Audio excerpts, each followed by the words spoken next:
Copyright disclaimer. Under Title 17 U.S.C. Section 107, allowance is made for fair use for purposes such as criticism, comment, news reporting, teaching, scholarship, and research. Fair use is permitted by copyright statute that might otherwise be infringing. Nonprofit, educational, or personal use tips the balance in favor of fair use.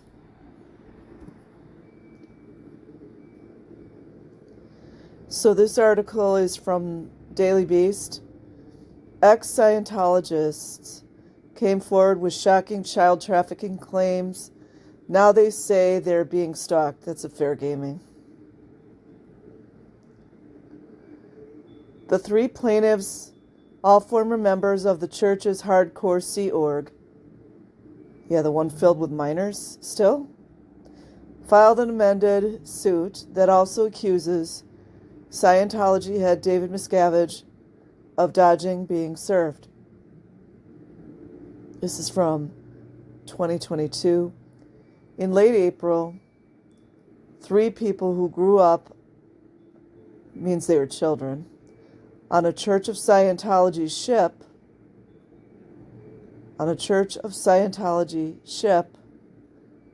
filed a lawsuit against the organization and its leader, David Miscavige, claiming they were trafficked as children and forced to do strenuous labor for little or no pay.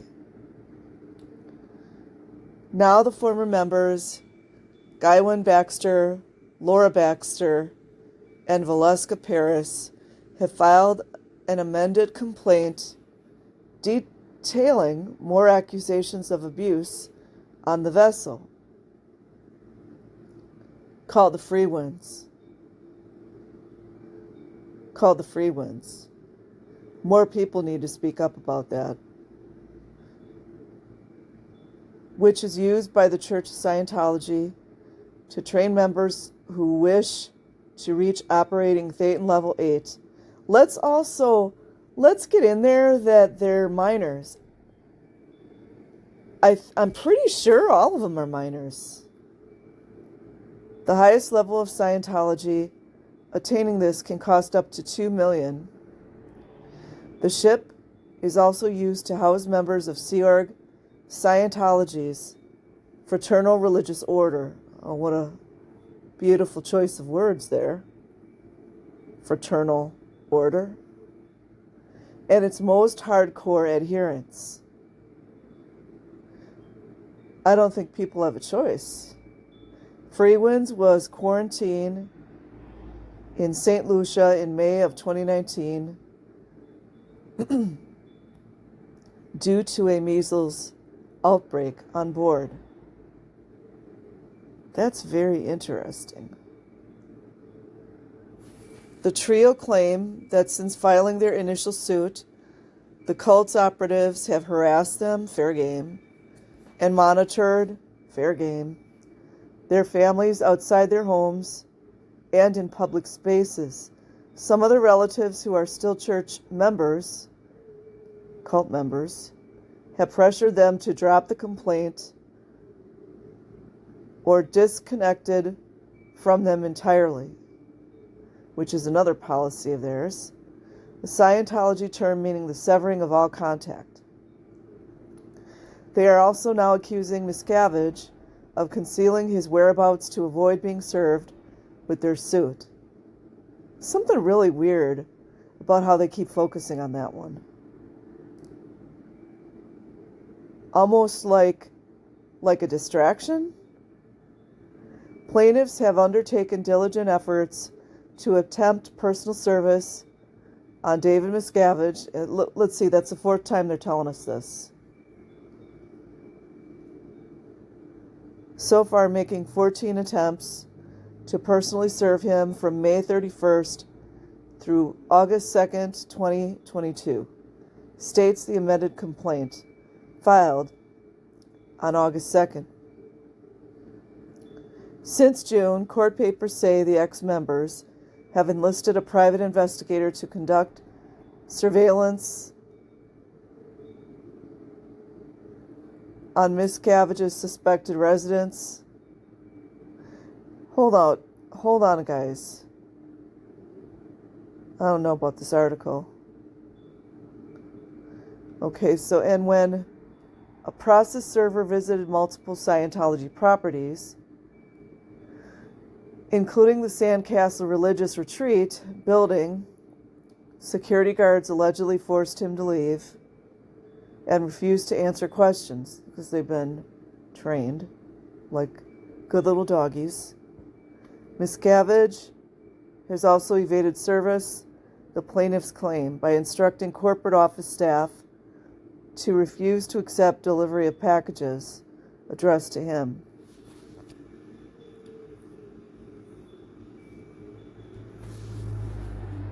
You know, like David Miscavige is the only one committing crimes. When reached for comment, the Church of Scientology called the case scurrilous, a scam, and a sham, typical, and nothing more than an attempted money grab.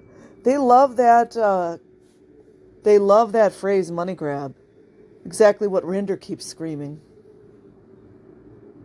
They also allege that it was in fact they who are the victims of nonstop harassment. Oh, here we go. This must be their playbook. And criticize the Daily Beast coverage of porn and drugs. Oh, boy. People unaliving themselves, children getting abused. But then they criticize Daily Beast coverage of porn and drugs. They claim that a previous law enforcement investigation into Paris's allegations came up empty, concluding hundreds of contemporaneous photos show the truth. Also, there's some sex abuse in that one, and they're not bringing it up. Maybe further in the article. Okay, I'm going to skip some of this. The lawsuit alleges forced labor and attempted forced labor in violation of the Trafficking Victims Protection Reauthorization Act, among other counts. All three plaintiffs shared their chilling stories of abuse and harassment in the suit. Guywen Baxter, a citizen of Australia, was 2 months old when his parents placed him in a nursery run by Cadet Org, a subdivision of the Church of Scientology's ultra-rigid Sea Org intended for children. Jamie Mustard talks about similar stories like that. According to the lawsuit, kids in the Cadet Org under 6 are cared for, disciplined, and groomed by Sea Org members. Boy, I'm starting to think all of these articles are cleansed. Because when they talk about cared for, disciplined, and groomed, and then they say by Sea Org members, that means other kids are taking care of these babies. Which is legal, by the way.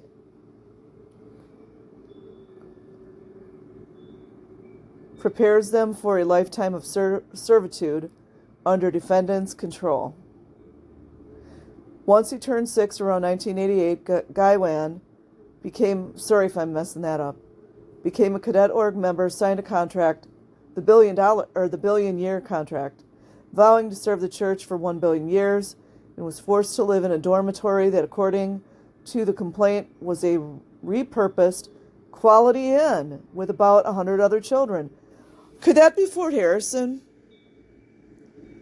Is anybody listening? Could that be Fort Harrison? Fort Harrison? I don't know. Maybe that's in Cali. I don't know. Now 40, Guywan spent years doing unpaid labor at Flag Land Base, which is going on right now as we speak. Still going on. Scientology's so-called spiritual headquarters in Clearwater, Florida, which included trash removal, because, you know, that's what little children should be doing, right? Landscaping, good manual labor, food prep, another illegal action right there, and clerical work. None of them are in school, none of them are playing on the playgrounds, none of them are playing out in nature, sometimes full-time if there were staff shortages. They sure do phrase everything as if it's an employer. It's amazing to me. They're an employer, but they're a religion, but they're this, but they're that. Once he turned 13, the complaint says, he received a stipend of $8 per week. That's the volunteer money they give them, because they can't seem to make up their mind what they are. Although they're running like employment, they continue to call everyone volunteers. Guywan then was then transferred to Sea Org, for which he allegedly toiled 12 or more hours a day, doing jobs that included renovating a building, landscaping, and cleaning church facilities. Where were his parents? The lawsuit alleges he was sleep deprived, given inadequate time to eat, and verbally abused by his adult supervisors. I love how they sneak that in there, because I know there are children that are supervisors as well. We've seen it. Guywan eventually wrote a flag base officer a letter requesting permission to leave Sea Org because of these conditions. Soon after being punished for this missive, Guywan was assigned to the Free Wind ship. Wonder if they had what is it called? RPF back then? Free Wind security allegedly snatched the teen's passport. Yep, that's what they do. Immigration documents. Yep, identification to preclude him from any escape attempts. These poor children, it's just so horrible. Guywan asked if he could retain possession of his green card, but security refused. The filing continues.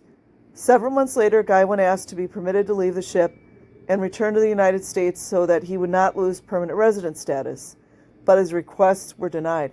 Well, then they can keep him more imprisoned. It's horrible.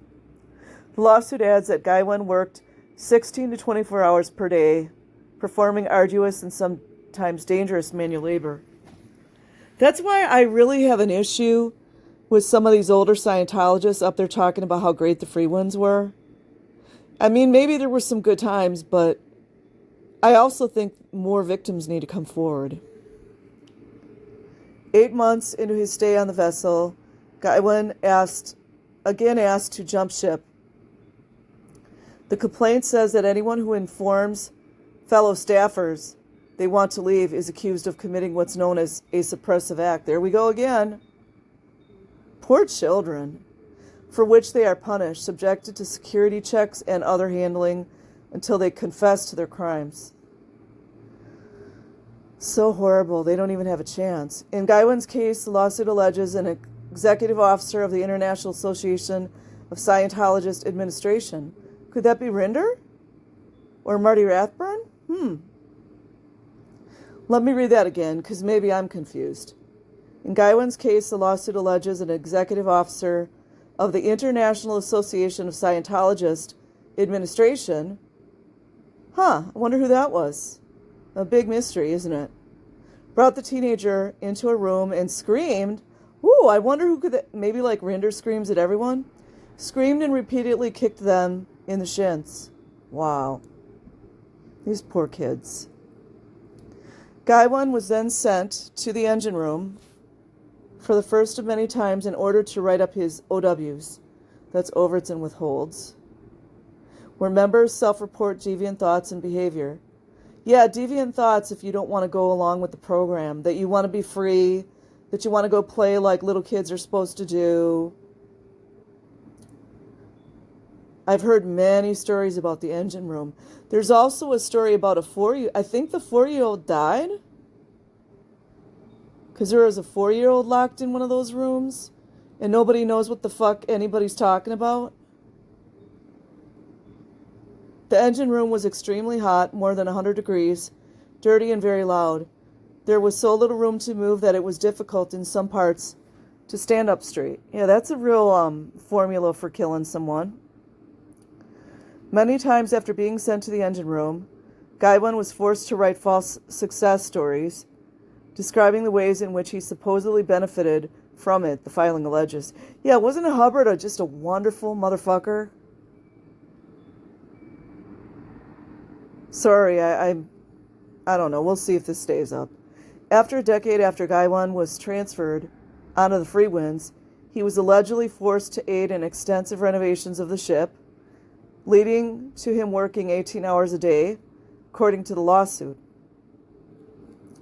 Gaiwan became ill, of course, coughing up blood after being exposed to blue asbestos and concrete dust. He claims he was never given protective gear or allowed to see a doctor.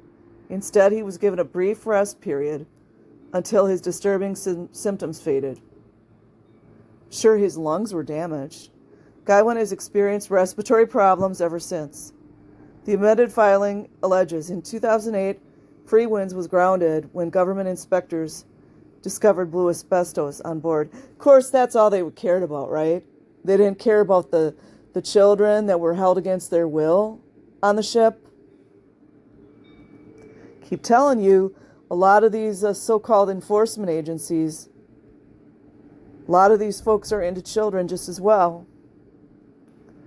Gaiwan was then sent to the engine room for the first of many times in order to write up his OWs, also known as overts and withholds.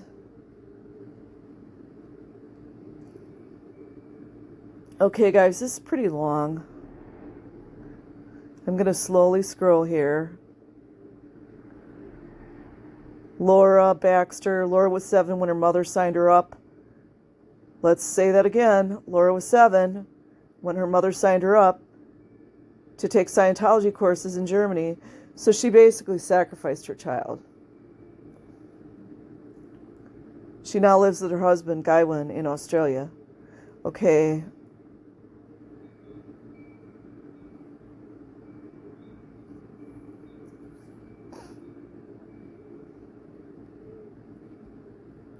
Hold on, guys. I'm looking for something else. They really, interestingly enough, they focus on the forced labor. I know there's SA involved with some of these.